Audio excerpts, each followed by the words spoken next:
ध्येय तयारी शालेय जीवनातील स्पर्धा परीक्षांची इयत्ता 1ली ते 8वी हर्षदा ऑनलाईन एज्युकेशन या माझ्या यूट्यूब चॅनलवर मी सर्व विद्यार्थी मित्रांचे स्वागत करतो आहे. चालू वर्षी महाराष्ट्र शासनाने इयत्ता 5वीऐवजी इयत्ता 4थीसाठी शिष्यवृत्ती परीक्षा सुरू केलेली आहे. इयत्ता 5वीची शिष्यवृत्ती परीक्षा नुकतीच पार पडलेली आहे. आपण सर्वांनी पेपर पाहिलेला आहे.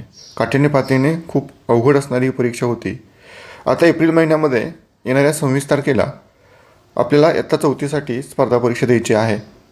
तर आपण इयत्ता 5वीचा अनुभव लक्षात घेता इयत्ता 4थीमध्ये सुद्धा पेपर थोडेसे कठीण निघतील असा विचार करून आपण प्रश्नपत्रिकेचा अभ्यास करणार आहोत. बुद्धिमत्ता पेपर दुसरा भाग दुसऱ्यामध्ये बुद्धिमत्ता हा 50 प्रश्नांचा आणि 100 गुणांचा पेपर आहे. आपल्या सर्वांना माहीत आहे. याच्यामध्ये प्रश्नामध्ये आपल्याला दिशेवरील क्वेश्चन विचारले जातात. मग आज आपण या व्हिडिओमध्ये दिशावरील प्रश्न कशा पद्धतीने सोडवायचे याची थोडक्यात माहिती पाहणार आहोत. मला नक्की खात्री आहे आपल्याला या व्हिडिओचा दिशावरील प्रश्न सोडवताना नक्की फायदा होणार आहे. MSc पुणे यांनी दिलेल्या सिलेबसमध्ये प्रश्न या मुख्य घटकाला 18% भारांश दिलेला आहे. या 18% भारांशमध्ये आपल्याला रांगेतील स्थान पाहायचं आहे. दिशा, दिनदर्शिका, कोडे, त्याच्यामध्ये चौरस, वर्तुळ, त्रिकोण यामध्ये असणाऱ्या संख्या त्याच्यावर आधारित क्वेश्चन सोडवायचे आहेत. आणि वेन आकृती हा एक नवीन घटक आपल्याला याच्यामध्ये ॲड केलेला आहे. तर या 18%मध्ये आपण आज जो दिशा हा उपघटक आहे या घटकाचा आपण अभ्यास करणार आहोत. दिशा या उपघटकावरचे प्रश्न सोडत असताना आपल्याला काय आवश्यक माहिती आहे याची आपण थोडक्यात माहिती पाहूया. आपल्या सर्वांना माहीत आहे की मुख्य दिशा 4 आहेत. त्या कोणत्या आहेत या ठिकाणी तुम्हाला स्क्रीनवर दिसत आहेत. पूर्व, पश्चिम, दक्षिण आणि उत्तर. आणि उपदिशासुद्धा 4 आहेत. आग्नेय, नैऋत्य, वायव्य व ईशान्य. या 8 उपदिशेवर आपल्याला परीक्षेमध्ये प्रश्न विचारले जातात. आता उपदिशेवरील किंवा दिशेवरील प्रश्न सोडवत असताना आपल्याला थोडीशी आणखी काय माहिती आवश्यक आहे. पहा, आपण ज्यावेळेस आपले तोंड आपण उत्तरेकडे असते त्यावेळेस आपल्या उजव्या हाताला पूर्व दिशा आणि डाव्या हाताला पश्चिम दिशा असते, हे लक्षात ठेवा. 2 लगतच्या मुख्य दिशामध्ये एक काटकोन असतो आणि 2 लगतच्या उपदिशामध्ये सुद्धा एक काटकोन असतो, हे लक्षात ठेवा. यानंतर मुख्य दिशा आणि उपदिशा याच्यामध्ये 45 अंशाचा कोन असतो, हेही लक्षात ठेवा. लगत म्हणजे काय? उदाहरणार्थ पहा, उत्तर आणि पूर्व यांना आपण लगतची दिशा म्हणतो. या लगतच्या दिशेमध्ये नेहमी काटकोन असतो. या पद्धतीनं या ठिकाणी आपण आकृतीय सहाय्यानं पाहूया की दिशा, मुख्य दिशा आणि उपदिशा याच्यावरचे प्रश्न सोडवत असताना कशा पद्धतीनं आपण प्रश्न सोडवताना त्याचा उपयोग करायचा हे आपण पाहूया. त्यापूर्वी आपण आणखी थोडेसे या दिशेवरील प्रश्न सोडवत असताना माहिती पाहूया. पहा, ज्यावेळी आपण उजवीकडे वळतो तेव्हा घड्याळाच्या काट्याच्या दिशेने म्हणजे घटीवत वळावे. आणि ज्यावेळी आपण डावीकडे वळतो तेव्हा घड्याळाच्या काट्याच्या विरुद्ध दिशेने म्हणजे प्रतिघटीवत दिशेने वळावे. घटीवत म्हणजे आपण अँटी क्लॉकवाईज म्हणतो आणि घटीवतला आपण क्लॉकवाईज म्हणतो. हे थोडंसं सोपं आपल्या लक्षात राहायला राहतं. क्लॉकवाईज म्हणजे घटीवत म्हणजे घड्याळाच्या काट्याच्या दिशेने आणि प्रतिघटीवत म्हणजे घड्याळाच्या काट्याच्या विरुद्ध दिशेने म्हणजे अँटी क्लॉकवाईज असं आपण लक्षात ठेवू शकतो. आता याचा आपला उपयोग कुठं होतो की ज्यावेळेस काही प्रश्न असतात, रमेश मंदिराकडून घराकडे चालल्यानंतर तो उजवीकडे किती वेळा वळेल, डावीकडे किती वेळा वळेल, अशा प्रकारचे प्रश्न सोडवत असताना या नियमाचा किंवा या माहितीचा आपल्याला नक्की उपयोग होणार आहे. दिशेवरील प्रश्न सोडवताना दिशांची अशा प्रकारे मांडणी करून घ्यावी. या उपघटकामध्ये आपल्याला मुख्य दिशा 4 आणि उपदिशा 4 याच्यावर आपल्याला प्रश्न सोडवायचे आहेत. तुम्हाला परीक्षेमध्ये कोणताही प्रश्न आल्यानंतर आपल्याला या पद्धतीने पेपरवर किंवा प्रश्नपत्रिकेवर दिशा आखून घ्यायच्या आहेत. आखून घेत असताना पट्टी आणि पेन्सिलचा वापर किंवा पेनचा वापर करायचा नाही आहे. तुम्ही असा रेषा ओढू शकता. पहा, असा तुम्ही क्रॉस करू शकता. उजव्या हाताची दिशा पूर्व असते, हे लक्षात ठेवा. इथून सुरू करा. त्याच्या विरुद्ध दिशा पश्चिम असते. इथं दिलेलं आहे पहा, ही पूर्व दिशा उजव्या हाताची, त्याच्या विरुद्ध दिशा पश्चिम आहे. आपल्या सर्वांना माहीत आहे नकाशामध्ये किंवा कागदावर जी वरची दिशा असते ती उत्तर असते आणि त्याची विरुद्ध दिशा ही दक्षिण आहे. या 4 मुख्य दिशा मांडून घ्या. या 4 मुख्य दिशा मांडून घेतल्यानंतर आपला जो उजवा हात आहे, जे राईट हँडेड विद्यार्थी आहेत त्यांनी हा कोपरा लक्षात ठेवायचा. म्हणजे पूर्व आणि दक्षिण हे लक्षात ठेवा. इथून आग्नेय इथून सुरू करा. याच्या 2 दिशामध्ये आग्नेय दिशा उपदिशा आहे. त्यानंतर क्लॉकवाईज फिरा, नैऋत्य, त्यानंतर वायुव्य आणि त्यानंतर ईशान्य. आता काही ठिकाणी काही विद्यार्थी याचं एक वाक्य पण बनवतात, पण ती वाक्य बनवण्यापेक्षा आपण या पद्धतीने लक्षात ठेवूया. सुरुवातीला 4 मुख्य दिशा काढून घ्यायच्या, पूर्व, पश्चिम, उत्तर आणि दक्षिण. त्यानंतर पूर्व आणि दक्षिणच्या मध्ये आग्नेय, त्यानंतर नैऋत्य, त्यानंतर वायुव्य आणि त्यानंतर ईशान्य. अशा पद्धतीनं तुम्ही या 4 उपदिशा लक्षात ठेवल्या तर याच्यावरचे प्रश्न सोडवायला सहज सोपं होऊन जातं. फक्त तुम्हाला या 8 दिशांची मांडणी कागदावर करता आली पाहिजे. आता प्रत्यक्ष दिशा आणि कागदावरची दिशा याच्यामध्ये तुम्हाला थोडासा फरक जाणवेल, परंतु आपण परीक्षेच्या हॉलमध्ये पेपर सोडत असताना एक गोष्ट लक्षात ठेवा की आपल्याला त्या ठिकाणच्या दिशांचा काही विचार नाही करायचा, आपण आपल्या कागदावरच्या दिशांचा विचार करायचा आहे. तर सर्वांनी हा व्हिडिओ पॉज करा आणि या दिशा मांडून घ्या आणि यांचा सराव करा. आता याच्यावर आधारित असणारे काही प्रश्नांचा अभ्यास आपण आता करूया. म्हणजे तुमच्या लक्षातील नमुना प्रश्न या पद्धतीनं आपण पाहूया. प्रश्न क्रमांक 1 वाचतोय मी. बघा, राम उत्तरेकडे तोंड करून उभा आहे. तो उजव्या बाजूस 3 वेळा काटकोनामध्ये वळला तर आता त्याच्या मागील दिशा, मागील म्हणजे पाठीमागील बाजूची दिशा कोणती असेल हा प्रश्न आहे. आता हा प्रश्न बघा, पहिला पर्याय आहे पूर्व दिशा, दुसरा आहे पश्चिम, तिसरा उत्तर आणि चौथा दक्षिण. तर मुख्य दिशाच असणार आहे म्हणून मुख्य दिशेचे 4 पर्याय तुम्हाला या ठिकाणी दिसत आहेत. आता हा प्रश्न सोडवत असताना कशा पद्धतीनं सोडवायचा पहा. या ठिकाणी दिशा आखून घ्या. आखून घेत असताना खूप वेळ जाणार नाही आपला, पट्टीचा वापर न करता सोडवा. पूर्व, पश्चिम, उत्तर आणि दक्षिण या पद्धतीनं दिशा आखून घ्या. आता बघा, प्रश्न ज्या पद्धतीनं त्यांनी दिलं आहे त्या पद्धतीनं वाचण्याचा प्रयत्न करा. राम उत्तरेकडे तोंड करून उभा आहे. आता बघा, तुम्ही ज्या दिशेला बसलेला आहे परीक्षा हॉलमध्ये त्या दिशेला हा जो बाण आहे तो तुमच्या तोंडाच्या दिशेला आला पाहिजे. म्हणजे आता सध्या माझ्या दिशेला उत्तर दिशा आहे माझ्या समोर, म्हणजे मी आता उत्तरेकडे तोंड करून उभा आहे. आता मी उजव्या बाजूला 3 वेळा काटकोनात वळणार आहे. उजवी बाजू म्हणजे मी कुठल्या दिशेला वळणार आहे पहा, या ठिकाणी पूर्व दिशेला वळणार आहे. मग मी पूर्व दिशेला 1 वेळा वळलो म्हणजे मी या एकदा काटकोनात वळलो म्हणजे माझं कोणत्या दिशेला तोंड येईल पहा, पूर्व. आता पूर्व दिशेला तोंड करून उभा राहिल्यानंतर तुम्ही काय करायचं पहा, ही जी पूर्व दिशा आहे ही तुमच्या तोंडासमोर आणायची. मग हे आणल्यानंतर उजव्या हाताला तुमच्या दक्षिण दिशा येईल. म्हणजे आता पुन्हा तो उजवीकडे वळल्यानंतर तो दक्षिण दिशेला येणार आहे. म्हणजे या ठिकाणी एकदा तो काटकोनामध्ये वळला आहे. पुन्हा तुम्ही दक्षिण दिशा तुमच्या तोंडासमोर ठेवा. तुम्हाला लक्षात येईल की आपल्या उजव्या हाताची दिशा पश्चिम आहे. पुन्हा एकदा तो 90 अंशात काटकोनात वळला आहे, कारण 3 वेळा वळायला सांगितलेलं आहे. जेवढ्या वेळ सांगितलं आहे ते आपल्याला पाहायचं आहे. आता पहा, आता त्याचं तोंड पश्चिम दिशेला आहे. बघा, प्रश्न काळजीपूर्वक वाचा. लगेच आपण पश्चिम दिशा उत्तर लिहून टाकतो आणि आपण म्हणतो माझं बरोबर आहे, पण असं होणार नाही आहे. प्रश्न काळजीपूर्वक पहा. काटकोनात वळण्याचा त्याच्या पाठीमागील दिशा विचारलेली आपल्याला. मग उत्तरेकडे तोंड करून बसणार राम 3 वेळा काटकोनात वळला आहे, तर त्याच्या पाठीमागची दिशा, त्याचं तोंड हे पश्चिम दिशेला असणार आहे आणि पाठीमागची दिशा पूर्व असणार आहे. म्हणून पर्याय क्रमांक 1 हे आपलं बरोबर उत्तर येणार आहे आणि 1 नंबरचा पर्याय आपल्याला रंगवायचा आहे. एकदा व्हिडिओ पॉज करा, समजून घ्या. नाही समजलं तर पुन्हा एकदा तुम्ही पाहू शकता. लक्षात सर्वांच्या. आता आपण दुसरा प्रश्न पाहूया. क्रमांक 2 आपण पाहूया. सूर्यास्तावेळी श्यामच्या उजव्या बाजूस दक्षिण दिशा होती तर श्यामचे तोंड कोणत्या दिशेला आहे? पहिला पर्याय आहे उत्तर दिशा, दुसरा दक्षिण आहे, तिसरा पर्याय पूर्व आणि चौथा पश्चिम आहे. आता हा प्रश्न सोडवत असताना सुद्धा आपण काय करायचं पहा, या पद्धतीने दिशा आखून घ्यायची. आता ही दिशा आखत असताना खूप वेळ जाणार नाही आपल्याला. पूर्व, पश्चिम, उत्तर आणि दक्षिण. आता ह्या दिशा आखत असताना पट्टीचा वापर न करता आपण आखू शकतो. आणि नावंसुद्धा दिशांची पूर्ण लिहू नका, फक्त प, उ आणि द लिहा. आता प्रश्न वाचूया आपण. सूर्यास्तावेळी श्यामच्या उजव्या बाजूला दक्षिण दिशा होते. आता सूर्यास्त कोणत्या दिशेला होतो आपल्या सर्वांना माहीत आहे, तर तो पश्चिम दिशेला होतो. सूर्यास्त म्हणजे सूर्य मावळताना. उजव्या हाताला दक्षिण दिशा होती. मग श्यामचे तोंड कोणत्या दिशेला असेल? सूर्यास्तावेळी श्यामच्या उजव्या बाजूला दक्षिण दिशा होती, तर श्यामचे तोंड कोणत्या दिशेला असेल? आता बघा, उजव्या हाताला दक्षिण दिशा कधी येणार आहे? उजव्या हाताला दक्षिण, ज्यावेळेस श्यामचं तोंड हे पूर्व दिशेला असणार आहे.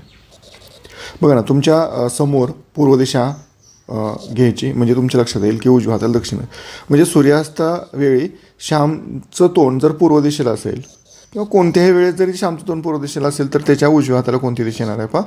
दक्षिण दिशा असणार आहे. म्हणून आपलं या प्रश्न उत्तर आहे पर्याय क्रमांक 3. तर श्यामचं तोंड हे पूर्व दिशेला होते. श्यामचं तोंड पूर्व दिशेला असल्याशिवाय त्याच्या उजव्या हाताला दक्षिण दिशा येणार नाही आहे. तुमचं काय उत्तर येतं ते मला कमेंट करून सांगा. प्रश्न क्रमांक 3 सुचिताला घरातून शाळेकडे जाताना किती वेळा उजवीकडे काटकोनात वळावे लागेल? आता बघा, हा प्रश्न आपण पाठीमागे नियम पाहिला, क्लॉकवाईज अँटी क्लॉकवाईज, त्याच्यावर आधारित आहे. आता याच्यामध्ये पर्याय पहिला पर्याय आहे 4 वेळा, दुसरा पर्याय 6 वेळा, 5 वेळा आणि 4 वेळा. हे 4 पर्याय आपल्याला या ठिकाणी दिसत आहेत. आता तुम्हाला क्लॉकवाईज आणि अँटी क्लॉकवाईज बाण म्हणजे काय हे माहीत पाहिजेत. आता हा जो बाण आहे हा क्लॉकवाईज म्हणजे घड्याळ्याच्या दिशेने फिरणार आहे आणि हा बाण म्हणजे अँटी क्लॉकवाईज. हे दोन गोष्टी किंवा ह्या बाणाचं ज्ञान तुम्हाला माहीत पाहिजे. आता या आकृतीमध्ये या ठिकाणी शाळा आहे, या ठिकाणी घर आहे. आता प्रश्न कुठं विचारला आहे? घरातून शाळेकडे जाताना, म्हणजे तो घराकडून शाळेकडे चाललेला आहे. या दिशेने या पद्धतीने आपल्याला बाण काढून घ्यावे लागतील. म्हणजे आपल्या लक्षात येईल आपल्याला कुठल्या दिशेला जायचं. नाही तर इथं जाऊन आपले प्रश्न चुकतात. नाही तर आपण शाळेकडून घराकडे काढतो आणि मग आपला प्रश्न या ठिकाणी चुकत असतो. आपल्या घरातून शाळेकडे जायचं आहे. आता हे बाण करत असताना कशा पद्धतीने काढायचे हे मी तुम्हाला सांगतो आहे. आता बाहेरच्या दिशेने इथून वळणार आहे म्हणजे या पद्धतीनं बाण काढायचं आहे. हे बाण या पद्धतीनं बाण काढायची तुम्हाला सराव पाहिजे. खूप अवघड नाही आहे. तुम्ही जर थोडंसं काळजीपूर्वक पाहिलं तर तुम्हाला हे बाण काढता येतील. ठीक आहे. आता हे बाण काढल्यानंतर आपल्याला उजवीकडे म्हटलेलं आहे. मग आपल्याला माहीत आहे उजवीकडे कधी होतो? ज्यावेळेस बाणाची दिशा ही घटीवत असते, म्हणजे घड्याळ्याच्या काट्याच्या दिशेने. म्हणजे या पद्धतीचे बाण आपल्याला शोधायचे आहेत फक्त याच्यामध्ये. हा पहिला जो बाण आहे तो अँटी क्लॉकवाईज म्हणजे प्रतिघटीवत आहे. हा प्रतिघटीवत आहे. या ठिकाणी बघा, हा घड्याळ्याच्या काट्याच्या दिशेने फिरतोय. या ठिकाणी 1 वेळा. पण हा सुद्धा घड्याळ्याच्या काट्याच्या दिशेने फिरतोय 2 वेळा. हा अँटी क्लॉकवाईज आहे म्हणजे प्रतिघटीवत आहे. हा प्रतिघटीवत आहे. हा घटीवत आहे 3 वेळा. हा सुद्धा घड्याळ्याच्या काट्याच्या दिशेने फिरतोय 4 वेळा. आणि हा सुद्धा घड्याळ्याच्या काट्याच्या दिशेने फिरतोय 5 वेळा. म्हणजे सुचिताला घरातून शाळेकडे जाताना 5 वेळा उजवीकडे वळावं लागेल. पर्याय क्रमांक 3 आपलं बरोबर उत्तर आहे. तुम्ही पण व्हिडिओ पॉज करून तुम्ही हे पाहू शकता, तुमचं उत्तर काढू शकता, मला कमेंटमध्ये सांगू शकता. समजलं? खूप सोपं आहे. एक प्रश्न याच्यामध्ये या घटकावर येऊ शकतो किंवा या पद्धतीच्या प्रश्न प्रकारावर येऊ शकतो. प्रश्न क्रमांक 4 आईला घरातून मंदिराकडे जाण्यासाठी किती वेळा डावीकडे? तर इथं डावीकडचा प्रश्न आहे. याच्या आधी उजवीकडे आपल्याला विचारलं होतं. डावीकडे म्हणजे काय तर अँटी क्लॉकवाईज बाण या पद्धतीनं. पण या ठिकाणी आणखी त्यांनी अट काय घातली आपल्याला? ते काटकोनात वळावे लागेल.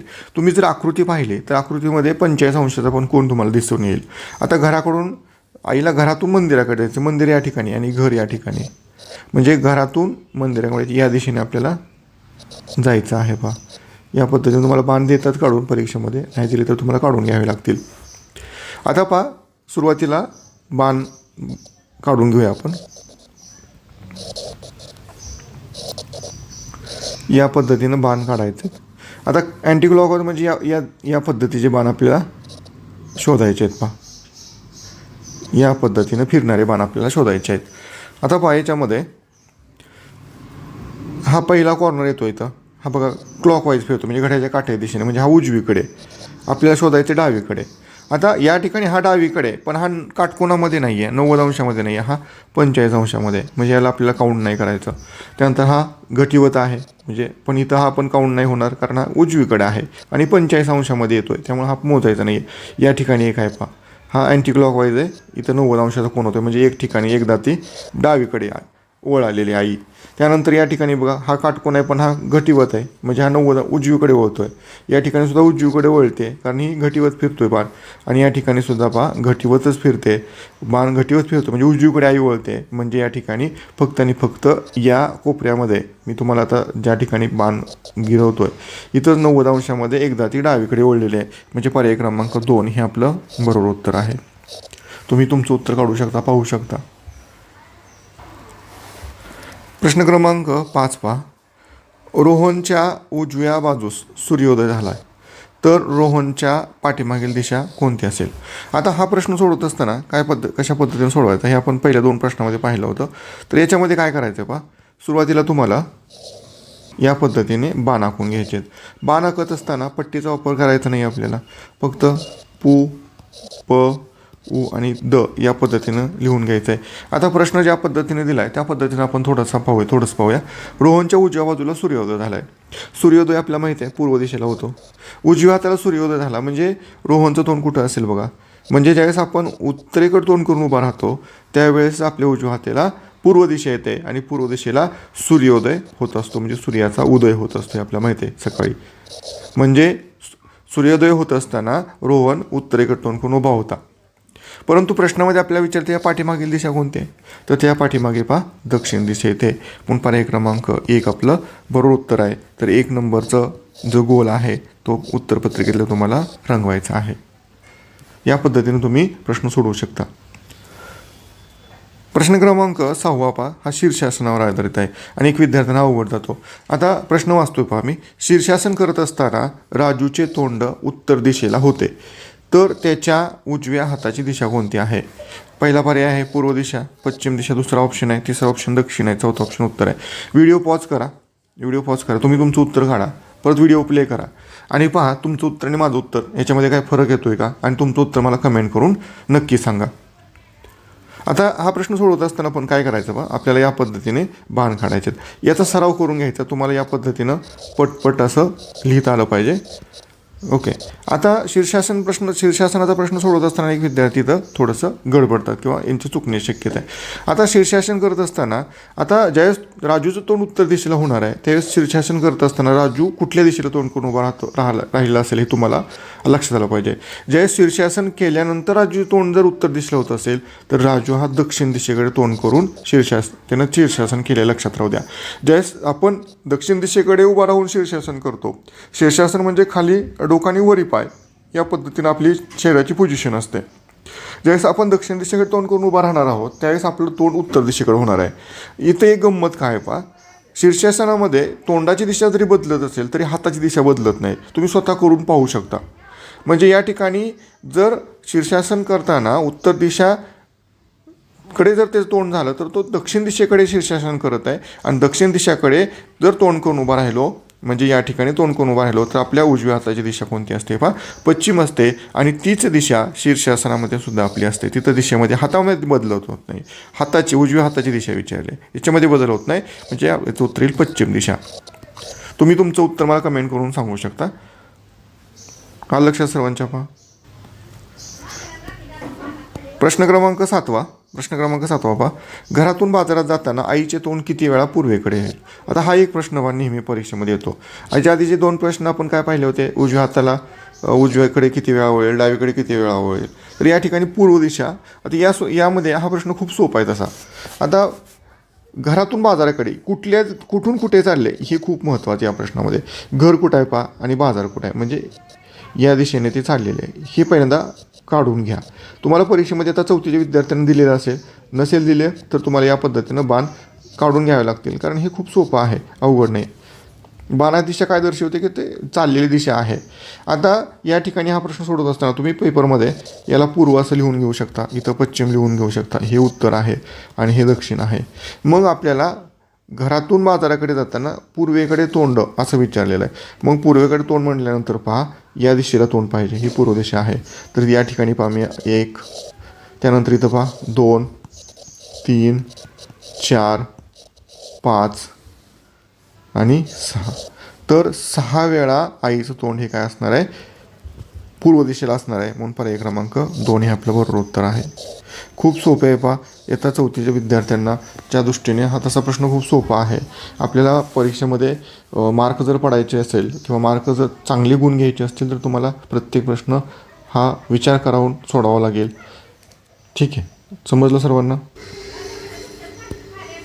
खूप छान प्रश्न आहे पहा. प्रश्न क्रमांक 8 काय म्हटलं आहे पहा, सौरभ दक्षिणेकडे जात असताना तो वाटेतच 2 वेळा उजवीकडे काटकोनात वळला व तो सरळ मंदिरात गेला तर मंदिराचा दरवाजा कोणत्या दिशेला असेल. खूप महत्त्वाचा प्रश्न आहे, याला आपण स्टार करून ठेवूया, या IMP आहे.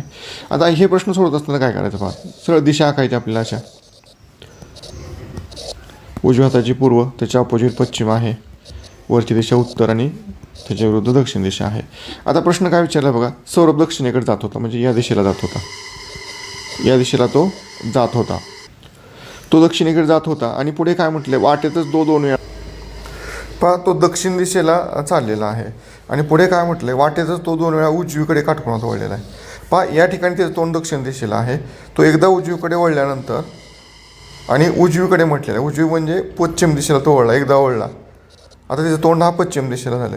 पुन्हा एकदा उजवीकडे तो वळला आहे, पुन्हा त्याचं तोंड उत्तर दिशेला होईल, म्हणजे तो या ठिकाणी येणार आहे आणि तो सरळ चालत मंदिरात गेला आहे. म्हणजे सरळ चालत जर मंदिरात जात असेल तो पहा, तर मंदिराचं तोंड दरवाजा म्हणजे मंदिर असं असेल, इथं या पद्धतीनं मंदिर असेल, तर मंदिराचं तोंड हे दक्षिण दिशेला असणार आहे. म्हणून पर्याय क्रमांक 3 याचं बरोबर उत्तर आहे. तुमचं उत्तर कमेंट करून मला सांगू शकता. हा व्हिडिओ आवडल्यास लाईक करा, शेअर करा आणि तुम्हाला जर इथून पुढे असेच व्हिडिओ पाहिजे असतील किंवा पाहायचे असतील, आपल्या ज्ञानामध्ये, आपल्या परीक्षेच्या दृष्टीने ज्ञानामध्ये भर काढायची असेल, तर माझा हर्षद ऑनलाईन एज्युकेशन हा यूट्यूब चॅनल नक्की सबस्क्राईब करा. थँक्यू.